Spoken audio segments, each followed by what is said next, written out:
เป็นน้องสลับภาพมาตอนนี้ก็โทรบันไดของเงินลุงป้าน้องลินดากัญญาเพิ่นต้องรู้ลาลีพี่น้องเอ้ยเนาะบันไดเลื่อนบ่ เห็นบันไดเลื่อนบ่วะ ได้ตั้งอยู่แล้ว ว่าหยอกว่าหยอกสบายดีทางสร้างบ่เด้อเทปูนพร้อมเทใส่ปูนเนาะเทปูนเป็นกันได้ธรรมดาแต่ว่าเทปูน เดี๋ยวไปบันไดเลื่อน โอเคโอ้เฮ็ดอยู่นี่เลยเนาะถ้าได้เป็นสิกะดีไปอย่างหนึ่งมันขึ้นสบายขึ้นสบายได้ตัวนี้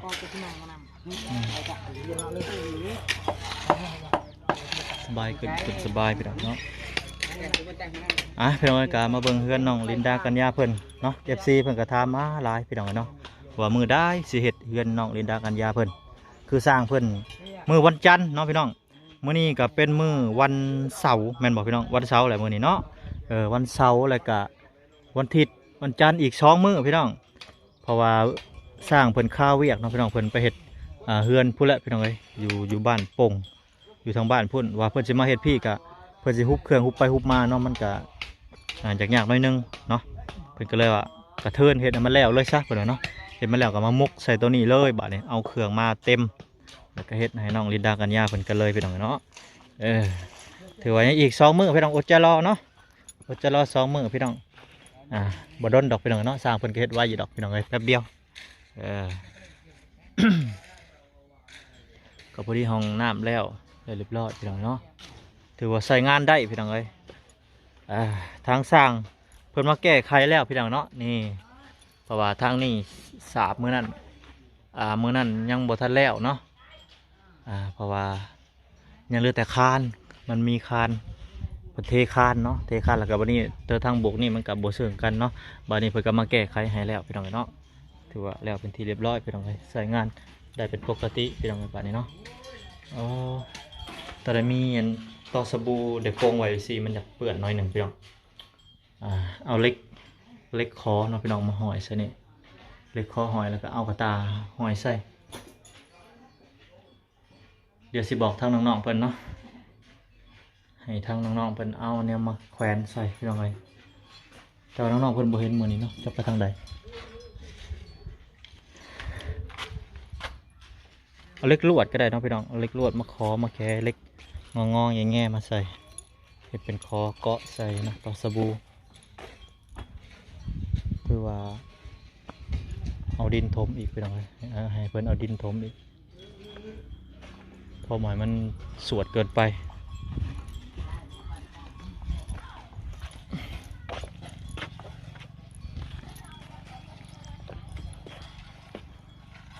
แดดพี่น้องเนาะเลยซูมมันจะพี่เอา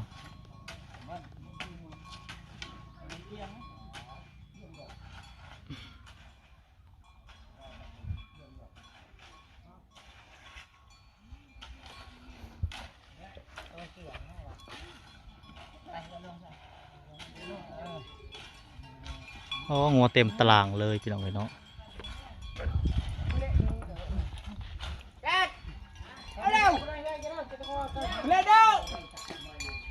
เธอมาตะโกนกัน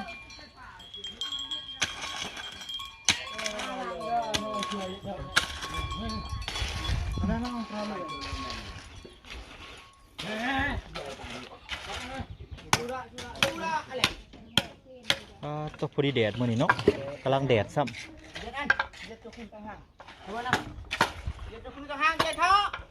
แต่ครูไปเพื่อให้ทำเพื่อให้เอาตีเรียไหมไม่ใช่เล็กดาวเป็นนี้ฮะมันว้าวแต่ให้ใช้ตลอดเลย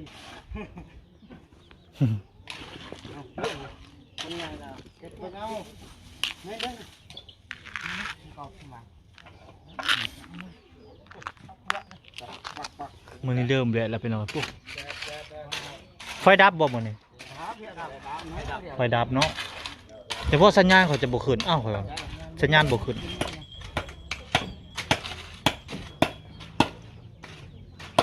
เลยไฟฟ้าใช้บ่ได้ใช้ได้แต่เลยจากสติง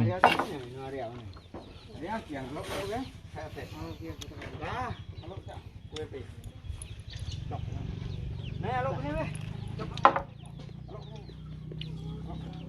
ใช่เออเจอได้รัว โอ้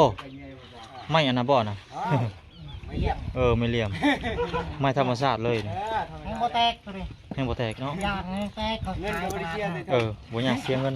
เชียเงิน บ่อยากซื้อง ามคือกัน งามคือกันเนาะ เลย อืม ตามไม่ดีอ่ะคิดอะไรให้กันนั่นที่ได้กล้าม โอ้ลูกพักแท้อันย่านเสียนเด้ บ่ บ่มีเสียนบ่ บ่ โอ้ ปาดเองดังไงดังไงเรียวเนี่ย อืม งามอ๋อเนี่ยแท้ลูกทางนี้ชื่อไหนเนาะไอ้ชื่อทำไม่เนาะว้าวทำยังไงตัวเดียวไว้เนาะ ล้างปูนออกจากมันขาว มันขาวมันขี้ไล่ นี่แหละ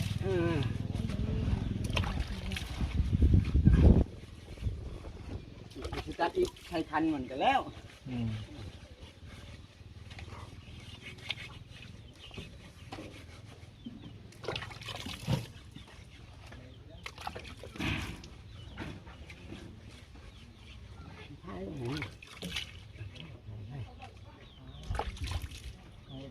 เอาเนี่ยนี่กอด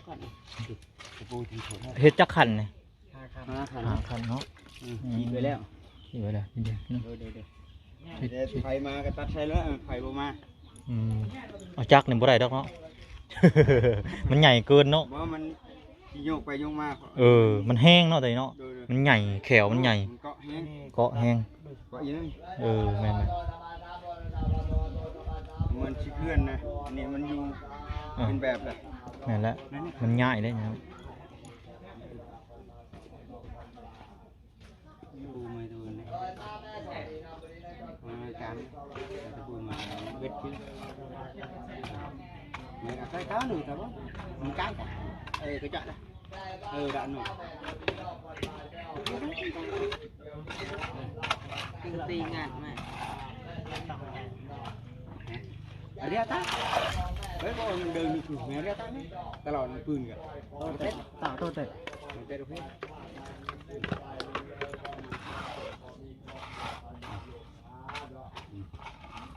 nhị khang hết chặt rồi chặt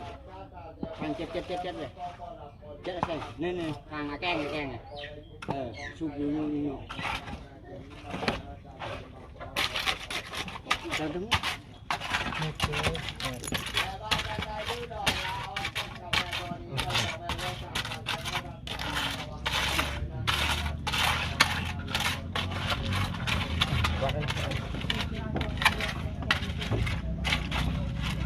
gọi này gọi này อันนี้ปูนเขียวหรือปูนแดงอันนี้ คุณเขียว โอ้ปูนเขียวเขาเทได้เนาะ กระเทียมคุณเทียมคุณแดงคุณกรอบอ่ะคุณกรอบให้ดีเทียนอะไรต่ออันเขาในรายการบอลแล้วกูดังแต่ถ้ากูลองกูไหลอีพีดีเลยครับอันดีเดินหน่อยบอสให้แต่งแล้ว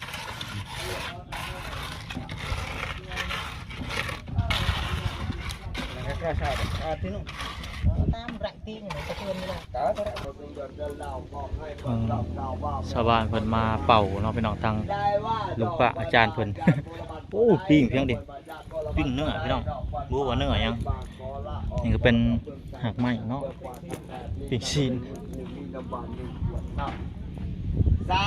เนื้อเสือบาดในหันมาทางนี้สบายดีกดสิกูสุกคน สบายดีหรือตั้งคอหรือการ สบายดีลูกหล่ะ สบายดี สบาย บอก ดี ให้เพิ่นสบายดีดู สบายดีปะ สมมติเกิดสบายดีร้านไผลูกไผเนี่ยนะ นี่ฟังคอยนี่ ร้านเจ้าบ่ยังจังมื้อเจ้าสิได้มื้อบัดเนี่ย สว่างแรง มื้อแรงบ่เจ้ามาได้จังมื้อแล้วเจ้านะ คอยช่องติด โอ้2 อาทิตย์แล้วไปได้ใครแน่แล้วบ่อาการใครแน่แล้วอันน่ะไผสะลูกๆแล้วร้านเจ้าบ่น่ะก็ได้ แมนมดอันนี้ เป็นหยังสะลูกร้านเจ้าน่ะ บ้าบ่ได้เป็นยังไปเผาคอย อ๋อมาเบิ่งเจ้าซื่อเนาะมาเป่าน้ำอาจารย์ว่าซั่นซะอย่าเป็นไข่เป็นน้ำก็มาเป่าได้บ่ฮะได้คือกัน เข้าเฮียนอยู่บ่ทางน้องๆเพิ่น บ้านะ บ่ได้เข้า ซื้อได้ได้แต่ละคนน่ะ อืม ลีละลีทางหลังเลย บักล่าไอ้ล่านี่ ล่าซื้อล่า อืม อันนี้เด้ อันนี้นางม่อน นางมอน อืม ได้มาซาลงแล้วได้เกิดบาด มาเป่าน้ำมันชาติเพิ่นพี่น้องเนาะ ได้เกิดต่อได้ อันนี้ ได้พ้นไป ร้านเนาะ อืม ลูกของ หลาน ลูกของลูก ลูกควาย อืมแม่เพิ่นไปใช้แม่เพิ่นไปใช้ กัน แม่เพิ่นไปใช้อยู่เทิงเฮือนเพิ่นมาหยังเพิ่นมาเป่าหยัง มันมาเบิ่งคอยนี่ เออเบิ่งคือกันเนาะ ยายมา โอ้ บอกมาพอ โอเคโอเค ว่าพอแล้วคำที่ ใครแน่แล้วบ่อาการเจ้าน่ะ ใช้บ่ได้แห้ง เอ บ่ได้ อ เจ้าหาเป็นหยังเจ้าหา ชื่อให้เจ็บเอิกนี่ เจ็บเอิกเพิ่นให้นางอาบน้ำบ่ให้อาบน้ำสูตรรดน้ำ กระทอดกระเป๋า โอ้ใครแน่แล้วเนาะ อืม เออโอ้ ดีดี อยู่ที่นี่แม่ แบบใดเฮ็ดแบบใดปงคายเพิ่นบ่ปงคายแบบใดคายเพิ่นแบบใดน่ะรู้จักค่ะแม่น ขายแพงแล้วคันมีกันบ่มีจ้ะได้เท่าไหร่แค่เท่านั้น อ๋อได้ซะได้ซะนั่นเนาะ ใช้แค่นึงได้ อ๋อ แพง โอเค ข โอ อง เค ดี ก็สิได้เมื่อแล้วเจ้าเนาะ เออ เออสิได้เมื่อแล้ว พี่อืมอ่าน ซาวล่าเนี่ย ลูกเจ้าลายอืม เป่าเจ้าเด้สายายเจ้าเป็นหยังเจ้า ไข่ ไข่บ่จักมื้อแล้วเจ้าน่ะ โอ้ เรา ย เริ่มในที่เรียน โธ่มันบ่เป็นมื้อแล้วมันเป็นเดือนแล้วได้นี่เนาะ บ่ได้เว้าเป็น อ่ะอาการเจ้าเป็นได้แต่ตอนนี้ ไข่ ใครแน่แล้วบ่เออ เราเป็นมึน เป็นมึนตีน อืม เราเฮ็ดได้อาบน้ำคือกันบ่ อาบน้ อาบน้ำสูดรดน้ำครับบ่ ำ เราสูดแล้วก็อาบน้ำอืม พูดอาบน้ำ อาบน้ำเบิดทุกคนเนาะบ่มีต้นน้องเนาะจัก บ่ได้ บ่มีต้นน้องบ่ บ่ ต้นน้องต้นพายต้นน้องมีแต่อาบน้ำธรรมดา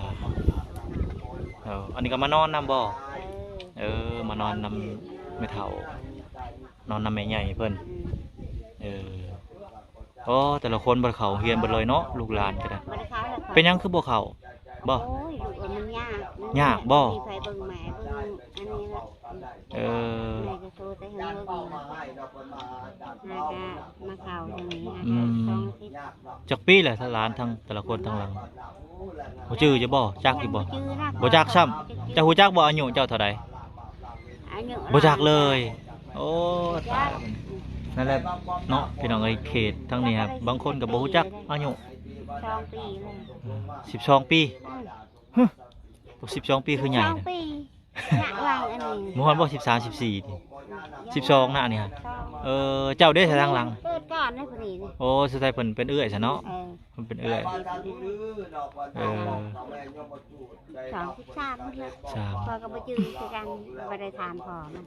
ขอยเดาเบิ่งประมาณ13 14นี่แหละขอยเดาเบิ่ง อืม นั่นแหละเพิ่นบ่จื้อพี่น้องจะช่วยจังได๋พอยัง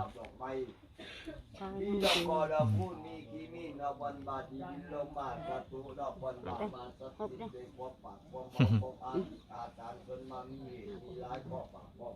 ถ่ายนี่เด้อแป้งขนมก่อนแป๊บหนึง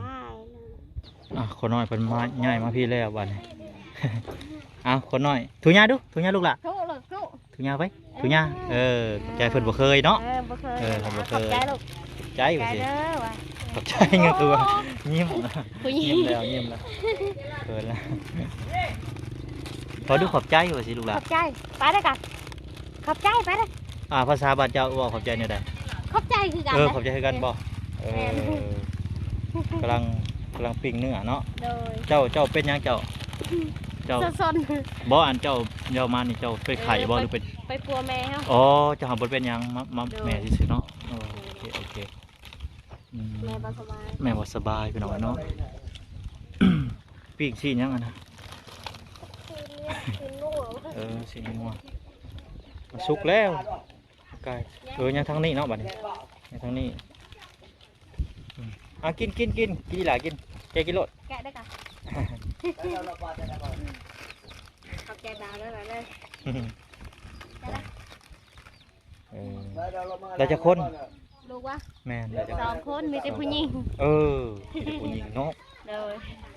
อันนี้เป็นเอื้อยหรือเป็นน้องอันนี้ เป็นเอื้อยนี่ อ๋อน้องคนน้อยอยู่เพื่อน โดย เพิ่นอยู่นำพ่อบ่ บ่อยู่น้องพ่อเท้า เอ้าพ่อได้ซะ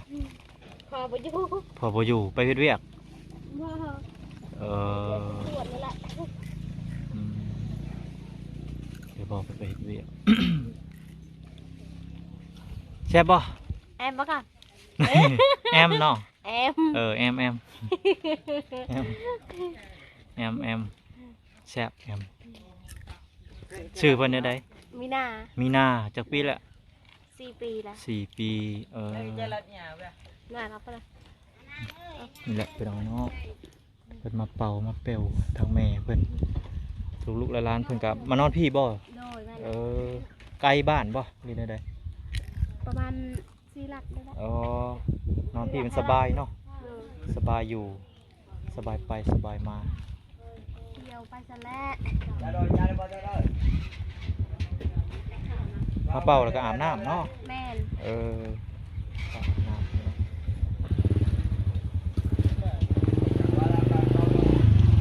มาได้จักมื้อแล้วเพิ่นนี่ ฮะ ได้จักมื้อแล้วมา บ่เปล่าเลยวะ แม่น 5 มื้อแล้ว อ๋อหามื้อแล้วน้อง ตะแลน ไป ประกาศแล้วล่ะ4ตะแลนแล้วไปอยู่น้ำไปเฒ่าเพิ่นน้องเนาะ เลย นี่น้ำเป็นใหญ่เพิ่นอ๋อโอเคว้าแดดแล้วบัดนี้พาคนน้อยเขาห่มอ้าวบัดนี้มาเบิ่งทางนี้บัดนี้แล้วเรียบร้อยเนาะอืม ตามันแห้งก่อน ถ้ามันแห้งบัดนี้ แห้งแล้วก็ตัดใส่คันมาแล้วเลยนะ ใส่คันได้พอดีเลยพี่น้องไอ้เนาะ รูปแล้ว อืม อย่างที่ใส่อันนั้นเดี๋ยวให้กิน อันนี้ตัวนั้นเด้บัดนี้เฮ็ดได้นะ ใส่อันนั้นลูกติ้งนะครับ เออ ใส่ลูกติ้งแล้วใส่ปลาน้ำไม่เฮียนะครับ อืม เอาสังซีแอมแล้วบอลดักไฟนะ อันนั้นบ่ได้ต่อบ่ บอลไม่ได้ต่อได้ตรงนี้แหละ เออ เอากล่องเท้าพอลามคุย เออ พอแล้วออกแล้วตัวนี้แหละพอแล้วนะตัวนี้แหละมากแล้วพอถึงเป้าแบบนั้นมันบันทึกยันดินเขาเนี่ย เอาไม่ใช่สลักแดดอยู่ใช่ สักแน่นี่เด้กลุ่มนี่กลุ่ม เอ ละ อ อยู่จอบพ่นกัดใจหัวมาดึงมาก็จะหอด อืม ไปแล้วบันนี้บอกมันเอาหอดดินเขานินดาดูดิ อืม เขาแกนั่นจากนั้น อืม คุมดูดิคุมติ้วนี่ ยาแล้วบ่เสร็จเนาะ เฮ็ดแล้วนี่ ผู้พวกสร้างไปบ้านจันทร์อีกไปบอกมื้อเช้านี่ วันจันทร์ จันทร์นี่เพื่อนน่ะซ่องหลัง อยู่บ้านโป่งบ่ ผม บ้านโป่งสองหลังเออบ้านโป่งสองหลังเนาะ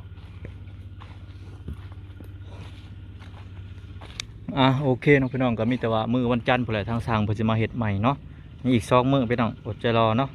โอเคพี่น้องทางบ่นั้นก็สิพุ่นแหละเข้าไปหาทางน้องไก่ทองเพิ่นก่อน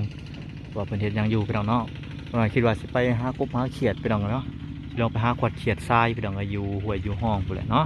โอเคสำหรับพี่น้องพบกันอีพีหน้าสำหรับอีพีนี้ขอกล่าวคำว่าสบายดีพี่น้องสบายดี